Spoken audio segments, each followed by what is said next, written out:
Hey splashers, welcome back to the channel Splash of Prudencia. If this is your first time here, my name is Prudence. Thanks for stopping by. In today's tutorial, I'm going to be teaching you guys how to achieve a tube bustier. We have different types of bustiers, as you know, but in this tutorial I'll be teaching you how to achieve the tube bustier. In case you do not know how to achieve other types of bustier, do well to check my channel to see where you can learn. Let's dive in.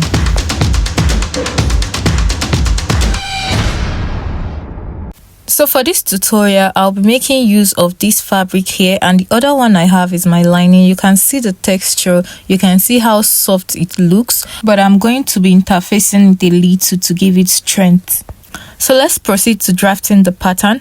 The first thing we want to do is to rule out a straight line where we'll begin all our measurements from, and the next thing is to measure from our shoulder to what we want as the length. For this, I'm using a length of 20 inches, so I'm just going to label that as the half length. So the next thing is to measure from your shoulder to your bust point. So I marked mine as 10.5 inches, and I'm going to rule that out as a straight line and label it as my bust point. The next is my shoulder to my under bust. Mine is 14.5 inches, so that's what I marked, and I'm going to be ruling it out with a straight ruler, and I'll label that as my under bust. So the next is my shoulder divided by 2. I have 8, so I came down by 1 at that point, and then go in by a width of 3 inches and a depth of 3 inches to form my standard neckline.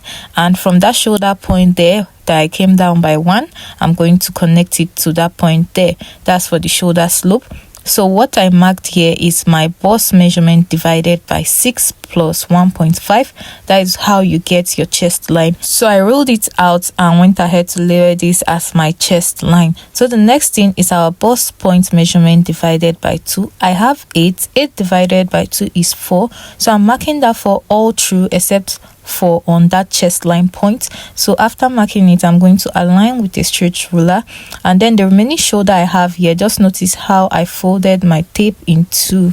So after folding it in 2, now I'm just going to mark that point there, and I'm going to connect it to meet with my bust point line. If you notice, it's not a straight line. So on both ends, I'm going to go in by 1 inch on the left, 1 inch on the right. That is 1 inch on the center front and 1 inch on the side front.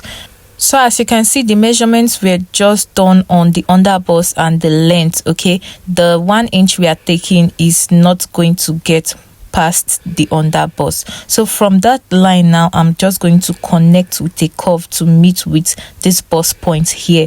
Just same way you curve the left, curve the right, the same way. So we're going to do an above bust tightening on that chest line there. Unlike the under bust that we took 1 inch on both sides, here we are going to be taking 0.75 inches, which is not up to 1 inch, but in total on both sides, if you calculate them together, you have 1.5 inches. So you are going to also curve it to meet with that bust point there. Now I want to move to the neck depth. Okay, depends on how deep you want this neckline to be. You can measure it on your client. For this, I don't want it to be deep, so I'll just maintain the chest line. If you want it to be deeper, you can like curve it in a little this way, or you measure how deep you want it to be. If you curve it the way I just did now, you get that sweetheart effect you see on the thumbnail. But for what I want to use it for, I just need it to be straight. I don't need like a sweetheart neckline. So we want to impute our horizontal measurement. For my bust, I have a bust of 36.5. So I divided it by 4 and mark what I had on the chest line and just extend the line up to my chest line. Okay, no subtraction, no addition. So on the under bust, I marked what I have. On the waist, I marked what I have. Take note, I just put a point because we'll be replacing this dart. This dart in total is 2 inches, so you are going to replace it so you don't have shortage. So I'm just going to connect all the lines together. So I marked my bust measurements on my bust point and chest line, my under bust measurement on my under bust, and my waist measurement at the end there. So now let's work on the armhole in case you'd be adding a yoke or you are not making it into a tube. So I just measured what I had on my shoulder and place it on my chest line there and mark same thing. So I just want to ensure I have a straight measurement. I'm going to rule this out as a straight measurement.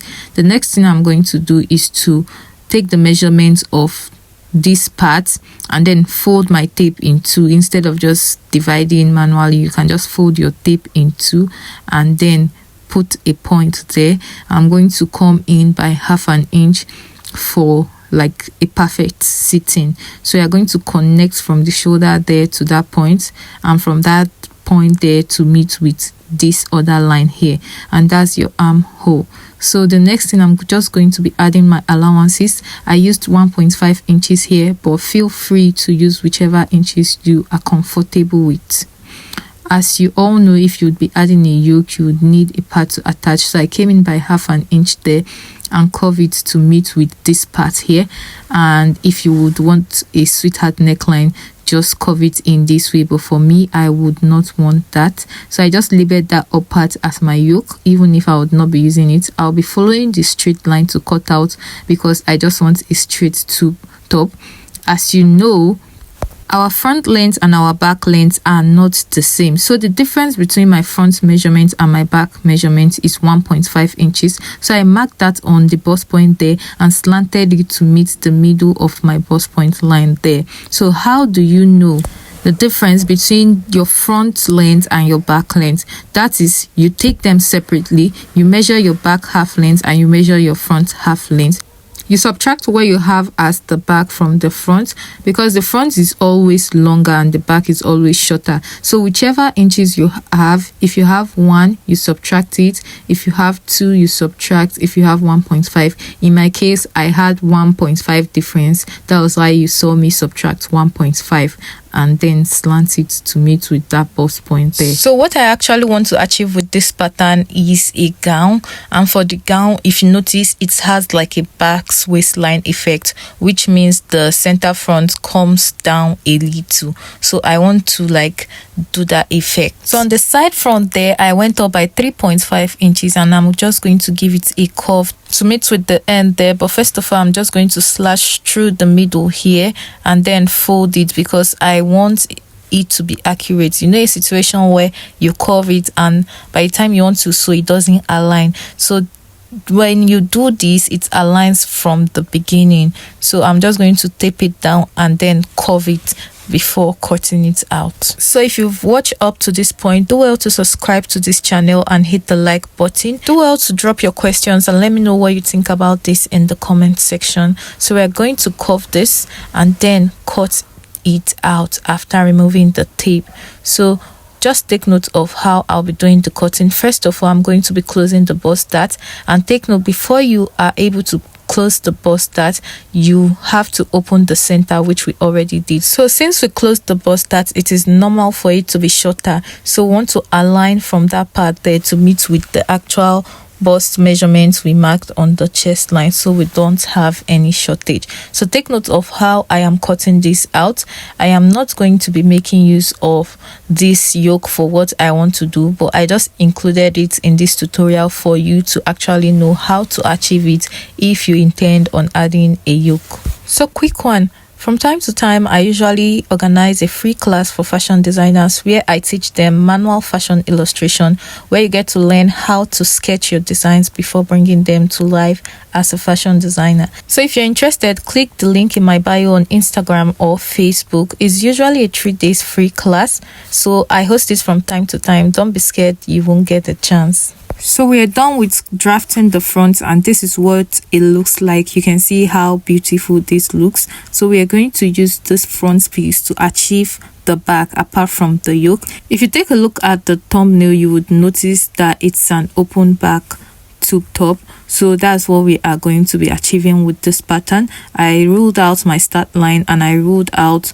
1 inch for my zipper allowance. I love to use 1 inch or less, but you can use whatever you're comfortable with.